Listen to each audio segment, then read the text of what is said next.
Great friends. I saw even there's a Kansas City contingent here. Oh my God. Hey, Moms Demand Action. Yay! And I cannot tell you how excited I am to be here today with you in Arlington to kick off election 2024.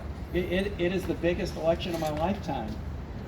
I mean, I was on a ballot once. National office. This one's bigger. Yeah. This one's more important. This one matters most to Virginia. This one matters most to the country. And we've got a lot of work to do. And it's really nice to be standing here with you guys to kick this off. I'm in Arlington before I'm early voting in Richmond. I'm not able to vote in Richmond on Monday. But I'm starting this campaign home stretch with y'all because Arlington gets the job done.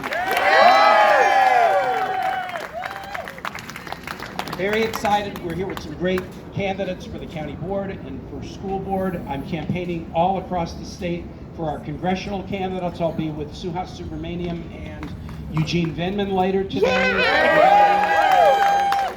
I think Don Byer was here earlier today. And Don is starting off, so we're going to work very, very hard to be successful because there's just so much at stake. The theme of my campaign is standing up for Virginia because that's what I've been doing as a civil rights lawyer and now an elected official for 30 years. But the reason I picked that was because the energy and the challenge and the battle right now is between those who stand up and those who tear down. And we are matched up against the greatest teardown artist in the history of American politics, Donald Trump. And it's a question in Virginia and in this nation: are the stand-uppers more numerous, more powerful, more energetic than the tear-downers? But I think the answer to that is yes, because I know you. You're stand-up people. You're roll-uppers, can-do, optimistic people. You're not tear-down people. I want to just say one thing, tell one story about Kamala Harris, because I have the virtue of having worked with her for 8 years, 4 years in the Senate, 4 years as VP. And as you are talking to people between now and November 5, folks may ask you, well, what do you know about Kamala? So let me tell you the story, because it exemplifies traits that make her a great president. She comes into the Senate January of 2017. A few months after she comes in, she comes up to me and says, hey, Tim, you and I share a passion. We want to reduce maternal mortality. She had done some homework about bills that I had introduced. She knew that I was on the health committee. She says, can I work with you on this? She went to Bobby Casey and said the same thing.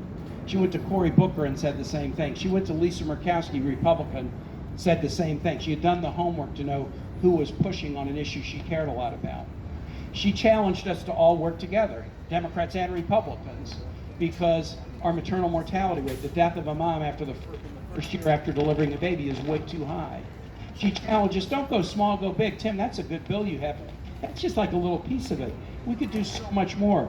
We put it all together under Kamala's leadership. She termed all of this legislation the momnibus. She's got a flair for communication. And then we started to work to move the needle, to pass legislation to bring maternal mortality down, to narrow the racial disparities in maternal mortality. And we made headway, but the biggest thing we did was not when she was a senator. The biggest thing was the first vote she cast as vice president to break a tie so we could pass the American Rescue Plan. Right? It was 6 weeks after inauguration. It was her first vote. In that bill was a provision dramatically extending Medicaid coverage for low-income moms.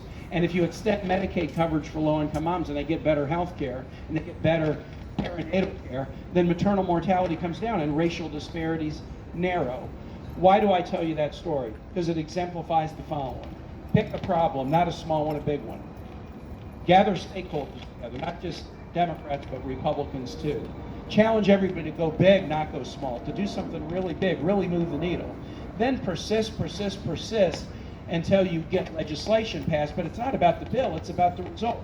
Then keep implementing until you can see a difference. Maternal mortality is coming down. Racial disparities are narrowing because of Kamala Harris. And that's the kind of president she'll be. So, next thing I'll just say is, vote early. Encourage everybody to vote early for 3 reasons. First, it's convenient.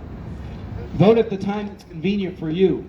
If you wait till election day, the lines might be long, the weather might be bad, you might have an accident on the way there. Vote early because it's convenient. Second, vote early because it's insurance. I went to vote early in 2022 in Richmond, and I found out that the Youngkin administration was not sending address change data to the registrars, and so they handed me the wrong ballot. It moved 6 months before I voted.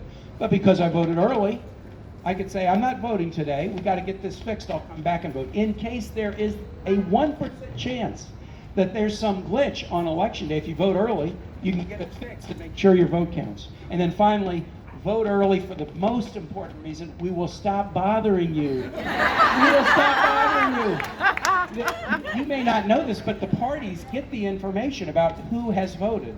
Not how you voted, they don't open the ballots till election day. But the parties get the information about who has voted, and as soon as they know that Aaron has voted, we're not knocking on your door anymore, and we're not going to call you anymore. We're not going to send posters or emails to you. We're going to focus on people who haven't. So, it's convenient, it's insurance, we'll stop bothering you. Isn't that a great set of reasons? Thanks, Arlington, great to be with you.